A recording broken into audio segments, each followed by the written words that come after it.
Selamat malam Bapak, selamat malam teman-teman. Perkenalkan, nama saya Maria Yulia Tresya, NIM 17030017, semester 7 kelas A reguler pagi, prodi Sosiologi. Pada kesempatan ini saya akan menjelaskan materi pertemuan yang ke-12 dari mata kuliah Sosiologi Terapan. Adapun topik pertama yang saya akan bahas pada kali ini yaitu tentang taksonomi masyarakat informasi. Masyarakat informasi dengan ekonomi informasinya terjadi sebagai hasil evolusi industri, bukan sebagai hasil revolusi informasi.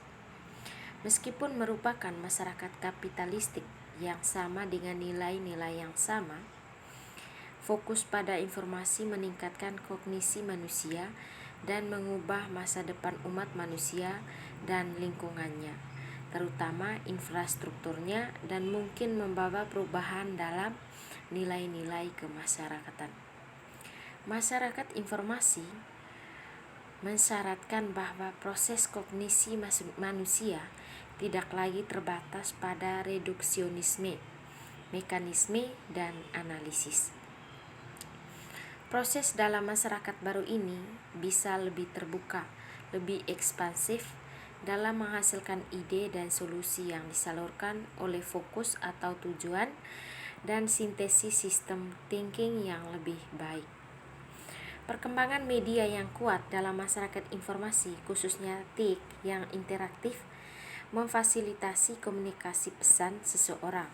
Ini mungkin mengarah pada demokrasi partisipatif yang harus menjamin akses yang sama ke kekuasaan dan hak untuk memutuskan nasib seseorang. Inilah nilai-nilai baru yang dapat diimplementasikan dalam masyarakat informasi. Yang berikut yaitu inti dari masyarakat informasi. Kerangka sosial masyarakat informasi yang didefinisikan oleh Bell pada tahun 1979 adalah infrastruktur komputer telekomunikasi terintegrasi baru yang mentransmisikan fakta, ide, penilaian, atau hasil eksperimen yang terstruktur. Pandangan Bell bahwa teknologi adalah agen utama perubahan telah dipertanyakan oleh beberapa penulis. Contohnya, John Miserti pada tahun 1979 berpendapat bahwa teknologi baru bukanlah penyebab utama perubahan dalam masyarakat kita saat ini. Di sisi lain, Bell mungkin berpikir dengan cara yang sama ketika mengacu pada tesis bahwa masyarakat informasi didefinisikan oleh proporsi aktivitas informasi atau pengetahuan dengan yang material. Jika kegiatan yang terakhir lebih besar dari yang sebelumnya, maka sektor informasi menjadi yang utama atau produk dan layanan informasi dengan dua sektor informasi yang menyimpang atau birokrasi publik dan swasta. Tiga sektor yang tersisa adalah sektor swasta produktif atau penghasil barang, produktif umum atau pembangunan jalan, bendungan dan sebagainya, dan sektor rumah tangga. Yang berikut yaitu tentang jenis-jenis masyarakat informasi. Istilah masyarakat informasi sudah cukup baik ketika pertama kali dijelaskan 30 tahun yang lalu. Saat ini masyarakat informasi sedang berkembang dalam berbagai mutasi. Jenis masyarakat informasi adalah revolusi industri memungkinkan untuk memproses bahan-bahan seperti batu bara, logam, dan tekstil dengan volume dan kecepatan yang belum pernah terjadi sebelumnya. Percepatan pemrosesan material seperti itu meningkatkan permintaan untuk mengendalikan operasi industri. Contohnya, banyaknya masalah penjadwalan dan koordinasi pada masa-masa awal pengkeretaapian mengakibatkan hilangnya koneksi atau kecelakaan. Menurut Benninger, pada tahun 1986, revolusi kontrol adalah transformasi daerah aliran sungai dalam kapasitas pemrosesan informasi. Sebagaimana revolusi industri dalam pemrosesan material. Revolusi kontrol menciptakan mesin kartu berlubang pada abad ke-19 dan komputer pada abad ke-20. Yang berikut yaitu masyarakat komputer, alat sosial baru. Pada tahun 1960-an, evolusi aplikasi komputer berkembang dari komputasi matematika ke pemrosesan informasi dan bahkan ke kontrol real time.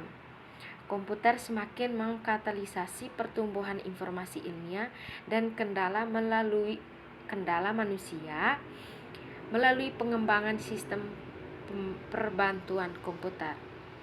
Pada akhir tahun 1960-an, dengan perkembangan terminal online, akses komputer adalah meluas seiring dengan gagasan masyarakat layanan komputer. Kemunculan masyarakat komputer merupakan hasil dari sistem informasi sosial. Tren aplikasi ini dipetakan melalui 3 tahap, yaitu sistem informasi manusia atau perpustakaan, sistem manusia, mesin industri atau pabrik, dan sistem digital manusia-mesin, perbankan online. Tahap pertama berkaitan dengan masyarakat primitif dan terbelakang.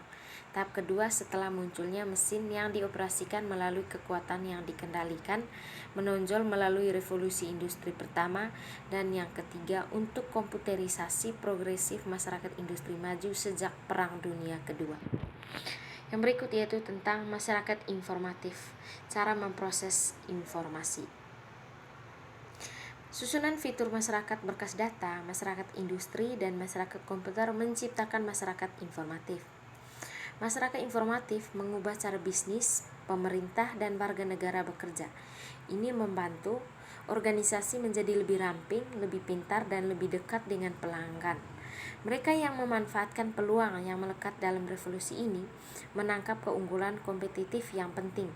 Mereka yang tertinggal terpaksa berebut terengah-engah dalam perlombaan mengejar ketinggalan.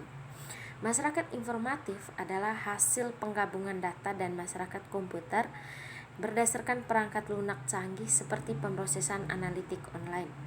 Perangkat lunak OLAP seperti data warehousing dan mining mengubah OLAP menjadi nilai hak cipta. 2005 Idea Group INC menyalin atau mendistribusikan dalam bentuk cetak atau elektronik tanpa izin tertulis dari Idea Group INC dilarang. Yang berikut yaitu masyarakat virtual, siapapun, dimanapun, kapanpun. Masyarakat virtual adalah komunitas yang beroperasi di dunia maya, yang dihasilkan oleh jaringan komputer, perangkat lunak, file elektronik, dan dialog interaktif di antara para peserta. Anggota masyarakat virtual berinteraksi di antara mereka sendiri tanpa kehadiran fisik dan berinteraksi dengan organisasi yang bersifat digital. Perusahaan virtual komunitas, misalnya Vail di San Francisco, toko sekolah, dan agensi memperluas dan mengintensifkan interaksi sosial dan bisnis dari masyarakat virtual. Egress, Edberg, dan Iqbaria pada tahun 1998 berpendapat bahwa virtual memberdayakan individu yang dapat dengan mudah berinteraksi dalam lingkungan digital.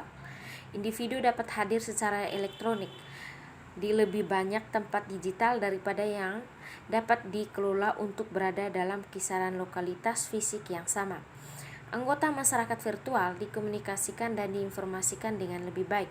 Dunia maya virtual dapat meningkatkan kinerja dan pelatihan kerja, meningkatkan bentuk hiburan interaktif, tapi itu akan memakan waktu bertahun-tahun sebelum itu menjadi kenyataan jika itu benar-benar terjadi.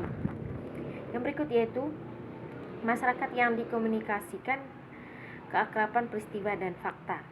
Penerapan dan penyebaran TIK yang maha kuasa dapat mengubah Amerika Serikat, Eropa Barat, dan Jepang menjadi teknopoli yang memiliki kedaulatan atas institusi sosial dan kehidupan nasional dan menjadi pembenaran diri, mengabadikan diri, dan ada di mana-mana. Postman pada tahun 1992 melacak pergerakan historis teknologi dari sistem pendukung untuk tradisi budaya untuk bersaing dengannya, dan akhirnya untuk menciptakan tatanan totaliter tanpa menggunakan tradisi sama sekali. Namun, dengan desakan kuat pada nilai kebebasan berbicara, TIK dapat membuat warga mendapat informasi lebih baik.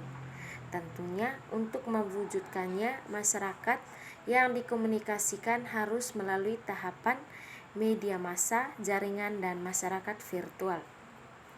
Yang berikut yaitu masyarakat informasi. Anggota yang diberikan.